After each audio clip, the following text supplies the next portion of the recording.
व्यक्त करावं अशी मी त्यांना विनंती करतो.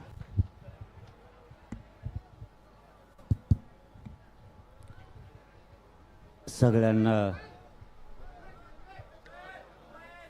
जय शिवराय. आज आपले शेतकऱ्यांचे नेते आपल्या गोरगरिबांसाठी अनेक वर्षापासून भाऊ मोठ्या ताकदीनं हिमतीनं सगळा संघर्ष करत आहेत. प्रथम मी भाऊ खरोखरच विनंती करून सांगतो, तब्येतीची काळजी घ्या.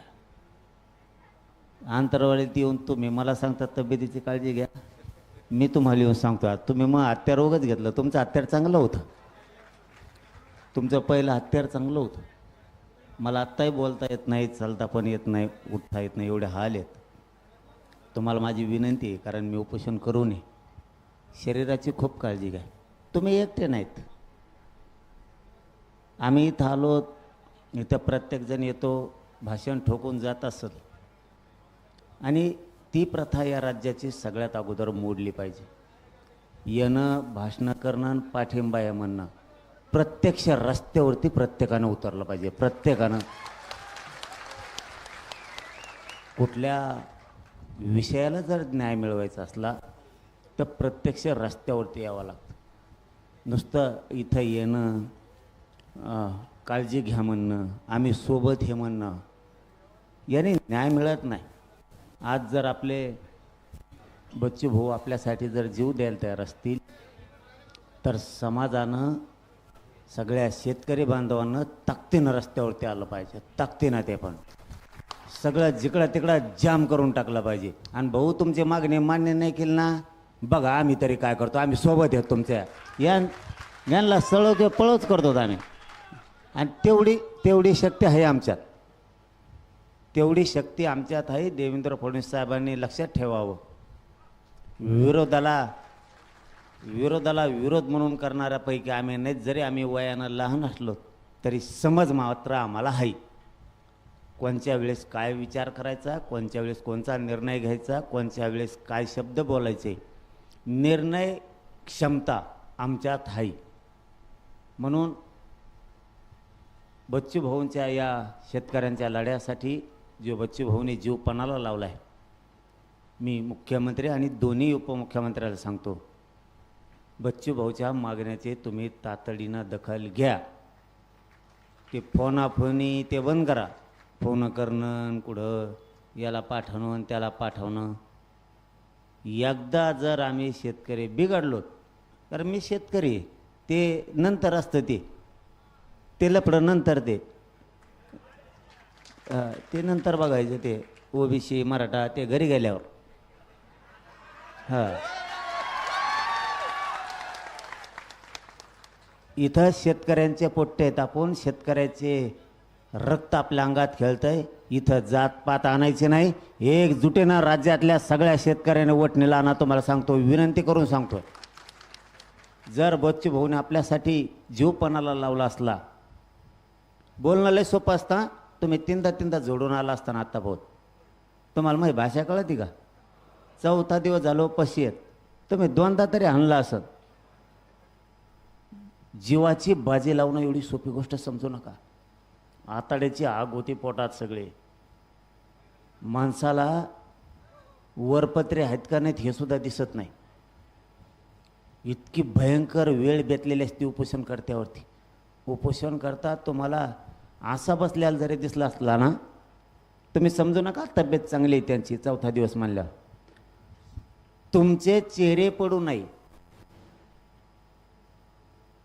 तुमच्या चेहऱ्यावरती नाराजी पसरू नये, तुम्हाला वाईट वाटू नये म्हणून उपोषण करता उठून बसलेला असतो. त्याच्यात ती क्षमताच राहिलेली नसती.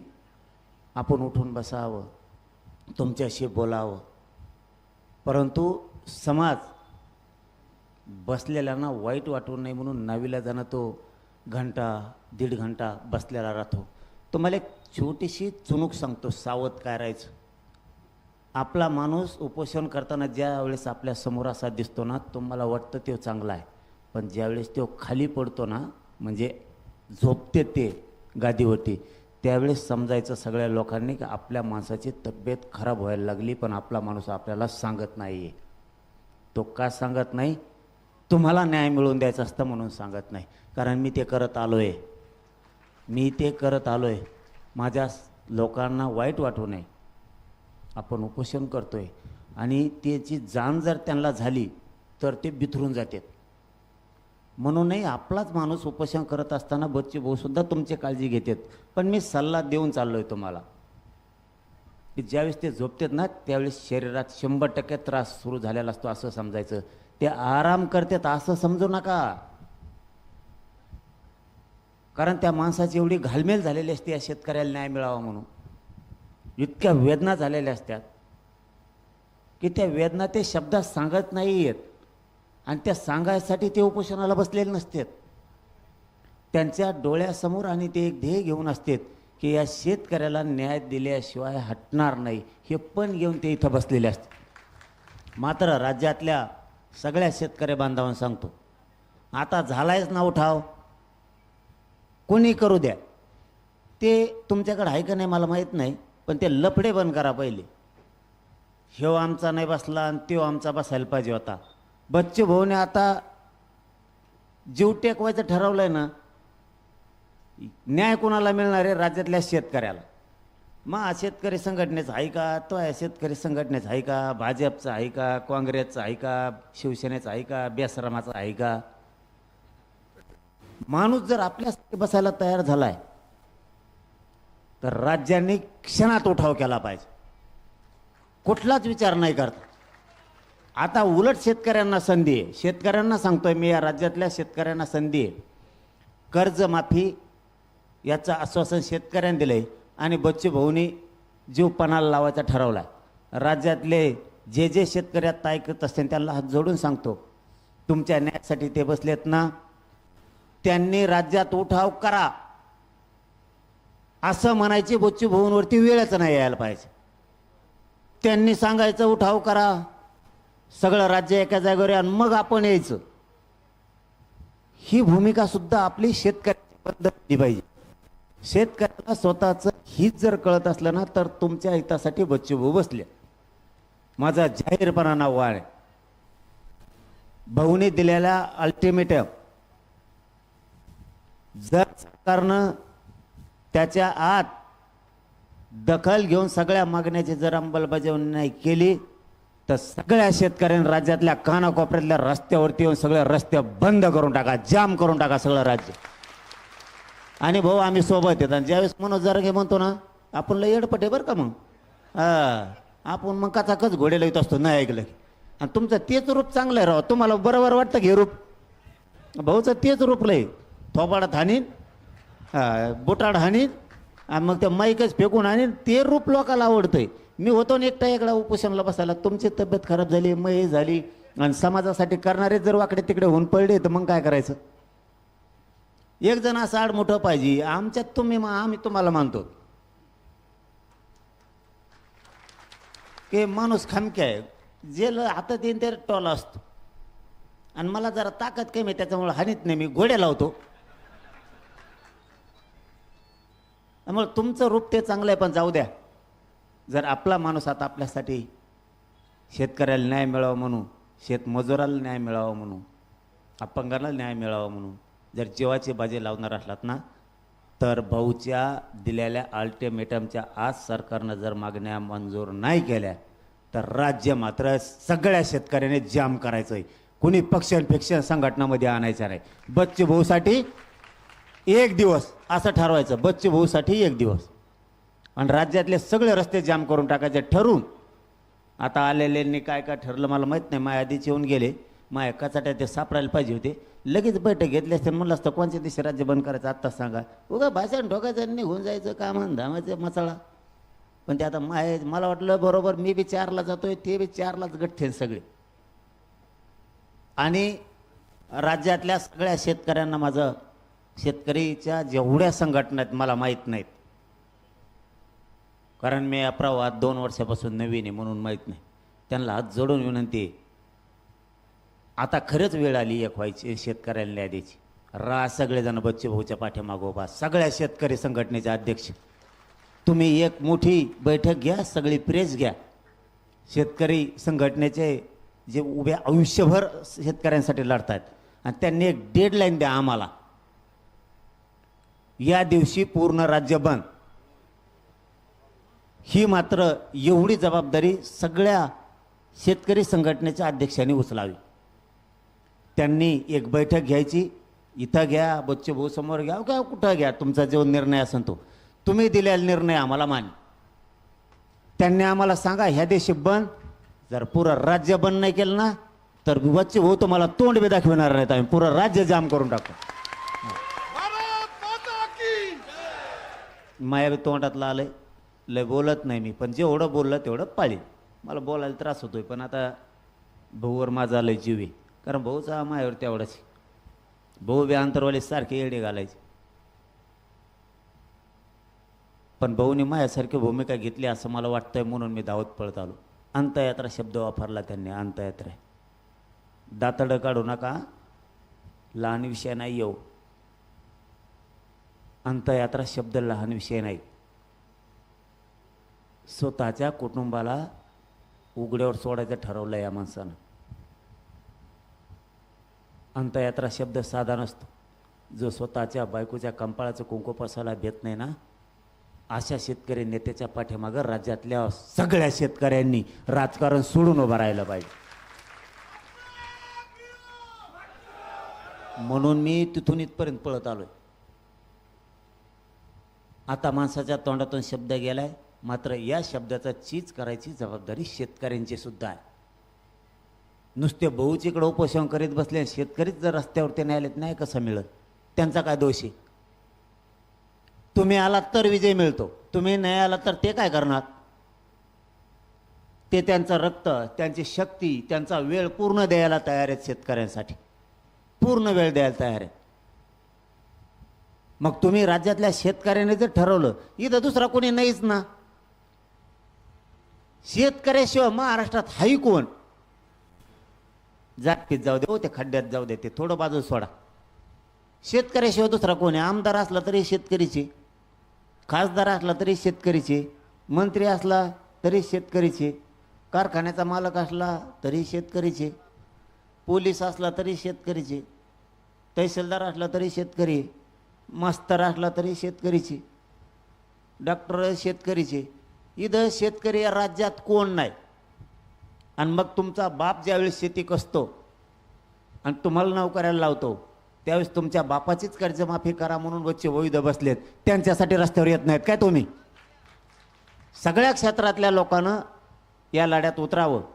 पण पुनच एकदा भाऊच्या माध्यमातून विनंती करतो, आणि मीही माझ्या वतीनं विनंती करतो, आणि राज्यातल्या 14 करोड शेतकऱ्यांच्या वतीनं विनंती करतो की जे शेतकरी संघटनेचे जेवढे महाराष्ट्रातले अध्यक्ष आहेत तेवढे एका जागेवर लवकर बसा. तब्येत खराब होत चालली त्यांची, आणि एक वार ठरवून द्या, एक तारीख ठरवून द्या. त्या दिवशी शांततेत पुरं राज्य बंद. इकडची गाडी सुद्धा इकडे जाऊ देत नाहीत, चाक सुद्धा हलवून देत नाहीत आम्ही.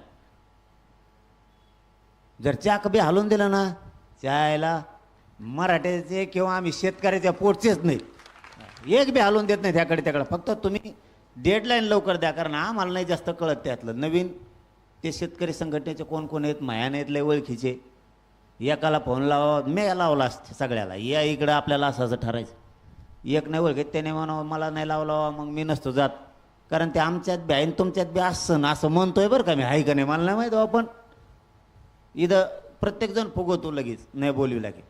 त्यामुळे एक सगळ्या शेतकरी संघटनेच्या अध्यक्षांनी मनानं एक आव्हान करावं, एक तातडीचे बैठक बोलवावं आणि जाहीर करून टाकावं की या दिवसाच्या आत मागण्याची अंमलबजावणी करा, नसता आम्ही अमुक अमुक दिवशी बेमुदत राज्य बंद पाडणार. एक दिवसासाठी नाही, पूर्ण राज्यच बंद.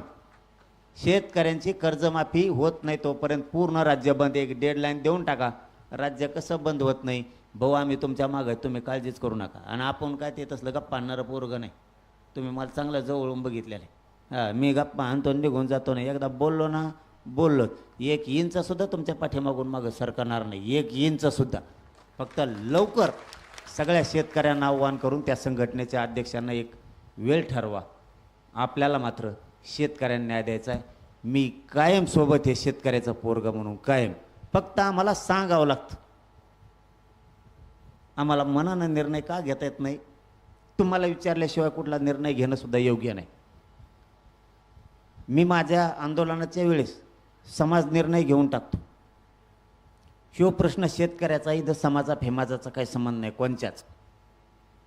इथं कोणत्या जातीचा असला तरी तो शेतकरी तो आपला बाप आहे आणि बाप जगला पाहिजे. सगळ्यात जास्त आत्महत्या विदर्भात ह्यात, त्याच्यानंतर मराठवाड्यात नंबर लागतो आणि आपल्या दोघाचे सगळ्यात जास्त आले विदर्भ आणि मराठवाडा सगळ्यात जास्त. थोडेसे एक ते दीड जिल्हा पश्चिम महाराष्ट्रातला पलीकडचा आहे, पालघरचा पलीकडचा काही, तिकडचा काही भाग आहे, गडचिरोलीपर्यंत नसता. सगळ्यात जास्त राज्यात जर वाईट परिस्थिती असेल तर विदर्भ आणि मराठवाड्याची. आणि मराठवाड्याला आणि विदर्भाने जर एखादी बार ठरलं तर काय अडचण आहे रे? मायला आपले नाते एकामेकासंग आहेत. आणि मग एकदा विदर्भाच्या मराठवाड्याच्या शेतकऱ्यांनी जर ठरविलं यांना घराच्या बाहेरच नाही पडून द्यायचं, आयला खरंच आपल्या दोन्ही मराठवाड्याच्या आणि विदर्भाच्या पुढे जायची टप्पर आहे कोणाची? म्हणून आपले माणसं सांभाळायचं शिका. बच्चू भाऊच्या जीवाला धोका होता कामा नाही. देवेंद्र फडणवीस साहेब आणि अजितदादा आणि शिंदे साहेब लक्षात ठेवा. जर का त्यांच्या जीविताला काय धोका झाला रे बाबा, मनोज जारंगे तर रस्त्यावर आहेच. मग गोटेच घेऊन असतो. पुन्हा सुट्टी नाही. पुन्हा एकदा सगळ्या शेतकरी संघटनेच्या अध्यक्षांना विनंती करतो की तुम्ही लवकर डिसिजन घ्यावा, ही विनंती करतो. आणि भाऊला पुन्हा एकदा सांगतो की भाऊ तब्येतीची खूप काळजी घ्या. उपोषण करू नेहमी खूप हाल होते. आणि थांबतो. धन्यवाद.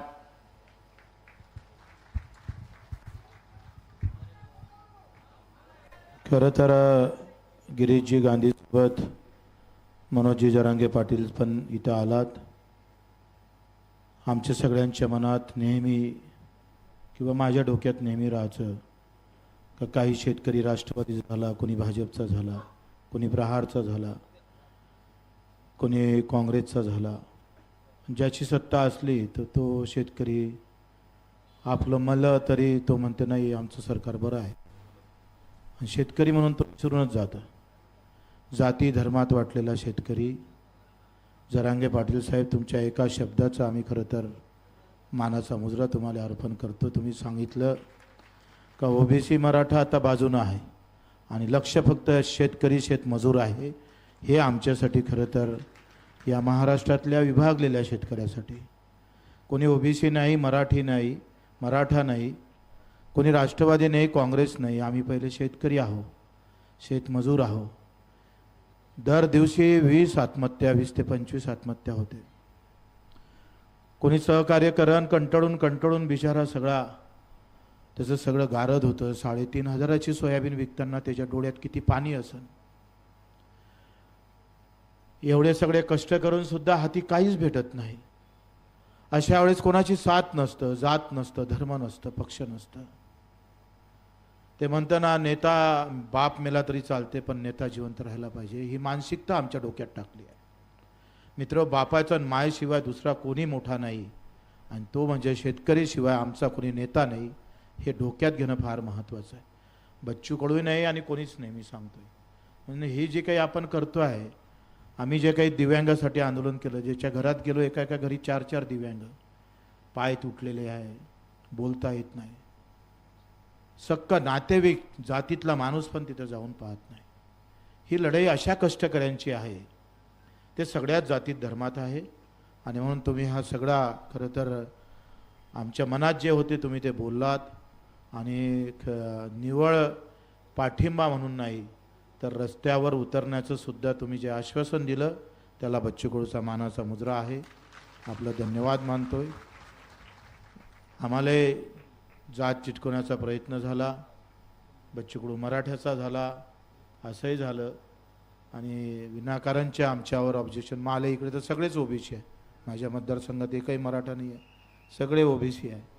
पण तरी एक लढणारा योद्धा कुठल्याही जातीचा असू द्या, त्याचं अस्तित्व राहणं, लढणारा फार महत्त्वाचं असतं. जात महत्त्वाच्यापेक्षा तो लढणारा फार महत्त्वाचा असतो. काही प्रश्न वेगळे असू शकते, लढणारे माणसं संपत चाललेले आहे. आणि म्हणून मी त्यावेळेस जरांगे पाटील साहेबाकडे गेलो होतो आणि त्यावेळेस त्यांची खूप तब्येत बेकार झाली होती. आमचं एक ते अर्ध्या तासाचं संभाषण टी व्हीवर त्यावेळेस तसं दाखवलं. आणि मी सातत्यानं गेल्या कित्येक वर्षापासून शेतकऱ्याचं, आता आमदार पडलो म्हणून नाही, काही लोक टीका करताय का बच्चूकडू पडला म्हणून आंदोलन करतोय. याच्या अगोदरही 11 दिवस उपोषण केलं. नंतर मी दिल्लीला सुद्धा गेलो टू व्हीलरनं पंजाबच्या आंदोलनात. ते पंजाबचे शेतकरी 1 वर्ष आंदोलन केलं. 650 लोक जाग्यावर गेले, जाग्यावर 1 वर्षाच्या आंदोलनात.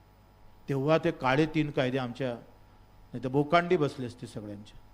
एकजुटीशिवाय आमच्यात काही सामर्थ्य नाही. तुमच्यात जे सामर्थ्य आहे, तुम्ही एकदा पेटून उठले तर मग आमच्या इथं बसण्याला सामर्थ्य येतं. खरं तर फार आनंद झाला का तुम्ही शेतकरी आहेच आणि आज शेतकऱ्यासाठी जी इतक्या दूरची पायपीट केली आणि थोडा शेतकरी म्हणून जात धर्म थोडं बाजूला ठेवून तुम्ही जे बोललात त्याबद्दल पुन्हा आपल्या सगळ्यांचा आभार मानतो, धन्यवाद देतो. आणि निश्चितच याची आम्ही जाण ठेवू अशी सुद्धा आपल्याला नम्रपणे सांगतोय. धन्यवाद.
शेतकरी ना पक्ष ना जात नाही, ही सिस्टम सगळ्यांनी घ्यावी म्हणून सगळ्या शेतकरी संघटनेच्या अध्यक्षांना विनंती आहे की तुम्ही तातडीने एकजूट या, सगळ्या पक्षातले, तुमच्या सगळ्या संघटनेचे, आणि ठरवा की या दिवसाच्या आत अंमलबजावणी झाली तर ठीक, नसता राज्य आम्ही बंद पाडणार.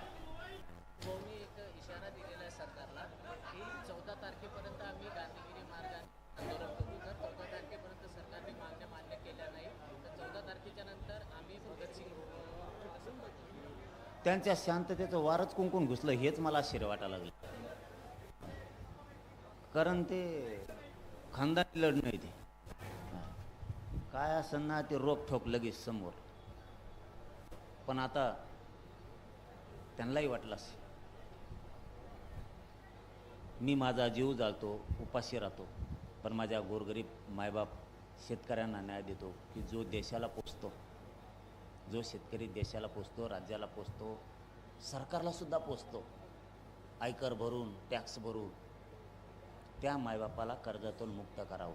आणि माझी तरी इच्छा आहे शेतकऱ्याचं पोरगं म्हणून मुख्यमंत्री देवेंद्र फडणवीस साहेबांनी इतके हाल नाही बघितले पाहिजे की शेतकऱ्याच्या न्यायासाठी त्यांना उपोषण करायची वेळ यावी. दुसरे विषय असते ठीक आहे, परंतु शेतकऱ्याच्या न्यायासाठी त्यांना उपोषण करण्याची वेळ येऊ द्यावी. आणि मुख्यमंत्री या नात्यानं दोन्ही उपमुख्यमंत्र्यांनी बघ्याची भूमिका घ्यावी. हे मात्र राज्यासाठी सरकार म्हणून मग कलंक आहे. तुम्ही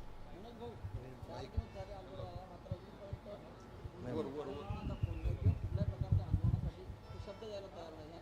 आज बच्चू कडू यांच्या काही कार्यकर्त्यांनी किंवा अपंग कार्यकर्त्यांनी आंदोलन केलं किंवा ते आंदोलन दडपण्याचा प्रयत्न झालेला आहे. ते आंदोलन पण दडपण्याचा प्रयत्न होईल का? पुन्हा एकदा सांगतो, देवेंद्र फडणवीस साहेबाला पण आणि दोन्ही उपमुख्यमंत्र्यांना पण आंदोलन दडपायच्या भानगडीत पडू नका, पहिला मुद्दा. आणि दुसरा, तुम्ही जर दखल घ्यायचीच नाही, जर असं मनातून सरकारनं ठरवलं असलं, आम्ही किंवा शेतकऱ्यांनी बच्चे भाऊ म्हणून बघायचं नाही तर आमचं लेकरू म्हणून सगळ्यांनी त्यांच्याकडे बघायचं, दखलच घ्यायचं नाही असं जर सरकारनं ठरवलं असलं, तुमचं फिरणं मग आम्ही मुश्किल करा. शेतकऱ्याचे पोरं म्हणून घराघरातले, कानाकोपऱ्यातले, गावखेड्यातले, बांधावरचे शेतकरी हातातलं काम सोडून रस्त्यावर येणार आणि सरकारचं फिरणं बंद करणार. दखल घ्यायची की नाही मग आता ते सरकारने ठरवायचं. एक दिवसाचं राज्यभरातील शेतकऱ्यांना सर्वांना आव्हान केलेलं एक दिवस संपूर्ण रस्ता बंद करा महाराष्ट्रामध्ये. कोणत्या दिवशी राहणार आहे ते संपूर्ण महाराष्ट्रामध्ये? ते शेतकरी संघटनेचे जेवढे अध्यक्ष आहेत संघटनेचे महाराष्ट्रभरातले, त्यांनी आणि बच्चू भाऊने ठरवावं आणि एक दिवस देऊन टाकावा. त्या दिवसासाठी, त्या तारखेसाठी आम्ही सगळे स्वतःला झोकून देऊन काम करणार. एक दिवसासाठी तुम्हाला ना बांधावर दिसल मराठा, ना शेतात दिसल, ना गावात दिसल, सगळा रस्त्यावरती दिसल. फक्त तुम्ही मात्र एक वज्रमूठ तयार करू समाजाला मार्गदर्शन जे म्हणतात ना त्या पद्धतीचा एक प्रोग्राम द्या. फक्त तुमच्याकडून दुसरी अपेक्षा नाही, तुम्ही फक्त एकदा प्रोग्राम द्या. राज्यातल्या कानाकोपऱ्यातला, महाराष्ट्रातला एकही शेतकरी बांधव तुम्हाला घरी दिसणार नाही, सगळा रस्त्यावरती दिसेल. त्याचं कारण पण तसंच आहे, शेतकऱ्याचं लेकरं म्हणून स्वतःचा जीव पणाला लावला आहे बच्चू भाऊंनी, आणि त्यांच्यासाठी एक दिवस शेतकरी रस्त्यावरती येत नाहीत असं होऊच शकत नाही. पण ती वेळ माझं मत आहे देवेंद्र फडणवीस साहेबांनी येऊ देऊ नये. जर का हाताच्या बाहेर परिस्थिती गेली रे बाबा तर पुन्हा रोखणं अवघड होईल. मराठा समाजाची आज सुनावणी होती कारण सुप्रीम कोर्टाने ताशेरे ओढले होते हायकोर्टावर की सगळ्या याचिका तातडीने निकाली काढा. विद्यार्थ्यांसाठी खूप महत्त्वाचं, कारण आता ॲडमिशनचे दिवस आहे, ते 10% शासनाने दिले होते, त्याच्यात ॲडमिशन होत नाही. नाही, आता ते न्यायप्रविष्ट मॅटर आहे त्याच्यामुळे मी त्याच्यावरती बोलणार नाही. न्यायालयात विषय येतो, न्यायप्रविष्ट प्रकरणावरती बोलू नये. आणि आरक्षणाचा विषय उद्यापासून बोलू आपण, कारण आज मी शेतकऱ्याचं पोरगं म्हणून आलो आहे तर मी माझी भूमिका निभावली पाहिजे, बदललं नाही पाहिजे. कारण सगळ्या राज्यातल्या नेत्याला माहिती आहे, सगळ्या समाजालासुद्धा माहिती आहे, हे जे बोललं ते बदलत नाही. म्हणून तर लोकांचा माझ्यावरती प्रचंड विश्वास आहे. म्हणून मी आज इथं शेतकऱ्याचं पोरगं म्हणून शेतकऱ्यांसाठी आलो आहे. आरक्षणाचा विषय उद्यापासून आणि ते मी मिळणारच. धन्यवाद. पालकमंत्री अमरावतीचे चंद्रशेखर बावनकुळे यांनी काल बच्चू कडूंशी संवाद साधला. बच्चू कडूंनी आरोप केला आहे की आघाडीने प्रतिसाद सुद्धा दिला नाही म्हणून. असं वाटत नाही.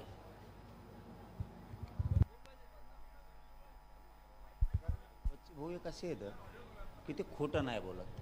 म्हणजे आम्हाला जे दिसलेत ते, बाकीच्याला काय दिसलेत आम्हाला नाही माहिती.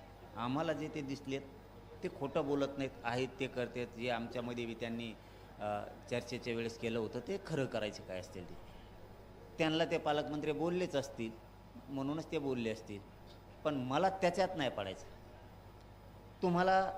तुम्ही मांडल्या मागण्या शेतकऱ्यांच्या न्यायाची, आणि आमचं कर्तव्य त्याला पाठबळ देऊन त्या जिंकवायचं. मग 52 कुळे येऊन दे, नाही तर 50 कुळे येऊन दे, नाही तर 100 कुळे येऊन दे. आपल्या पैसे तसलं मग तसलं कचकत असलं असतो आपलं. कोणी येऊ दे नसता, मग त्यांच्या मागण्या मान्य करा. तुमचा बाप नाही का शेतकरी? शेतकरी हे तुमचा बाप नाही का? जेवढे मंत्री आहेत तेवढ्याचा बी. शेतकऱ्यापेक्षा बाप कोणचा मोठा? आणि मग त्याला का तरशिता? सगळ्या दुनियाला माफ करता, जिकडं नाही तिकडं पैसे देता, आणि मग इथे शेतकऱ्याच्या कर्जमाफीला पैसे द्यायला तुम्हाला हरकत काय? अपंगाला पैसे द्यायला हरकत काय? शेतमजुराला पैसे, भाव त्यांचं जे रोजगार वाढून द्यायचा आहे त्याला अडचण काय तुम्हाला? त्यामुळं आमची जोड तर पक्की आहे. एकदा जर बिघडली मग आम्ही दोन्ही खिलरीच आहेत. मग एकदा बघडं आम्ही कुंकडं बी मग शेंगड आणत असतो. मग किती चिपळ्या निघल्या, कुंकडं कातडे वाढलेत आम्ही मुजीत नाहीत. म्हणून त्या बावनकुळे साहेबांचं काही चुकलं असलं तर दुरुस्त करावं. पुन्हा त्यांनी बच्चूभाऊकडे यावं. सरकारची मध्यस्थी करून त्याची अंमलबजावणी करा. आणि हे नाहीच झालं तर सगळ्या शेतकरी संघटनेने एकदा आम्हाला शेतकऱ्याला एक तारीख द्यावा. त्या तारखेला तुम्हाला महाराष्ट्र दिसन सरकारला राज्यात फिरून देतो की नाही.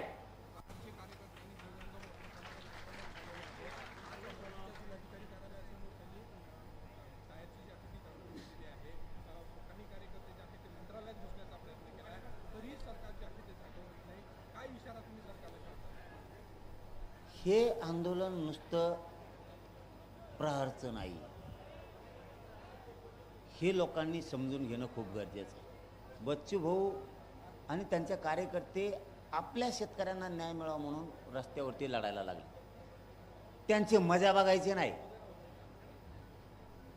बच्चूभाऊ लढतात, त्यांचे कार्यकर्ते लढतात, म्हणजे बाकीच्यांनी मजा नाही बघायची. सगळ्यांनी तुटून पडायचं. हे आंदोलन आपलं आहे म्हणून सगळ्यांनी बच्चूभाऊचं आंदोलन हातात घ्यायचं आणि शेतकऱ्याला न्याय मिळवून घ्यायचा. आहेच ना संधी, आता झालंच ना आंदोलन अनिशाच उभा. कशाला 50 आंदोलन उभा करायची वाट बघायची? सगळ्यांनी तुटून पडायचं आणि बच्चूभाऊच्या मागण्याची अंमलबजावणी करण्यासाठी एक लवकर आम्हाला सगळ्या शेतकरी संघटनेच्या अध्यक्षांनी आणि बच्चूभाऊंनी एक डेडलाईन देऊन टाका. त्याच्यानंतर पुरा महाराष्ट्र आपण शांततेत बंद करू पूर्ण. चल, धन्यवाद.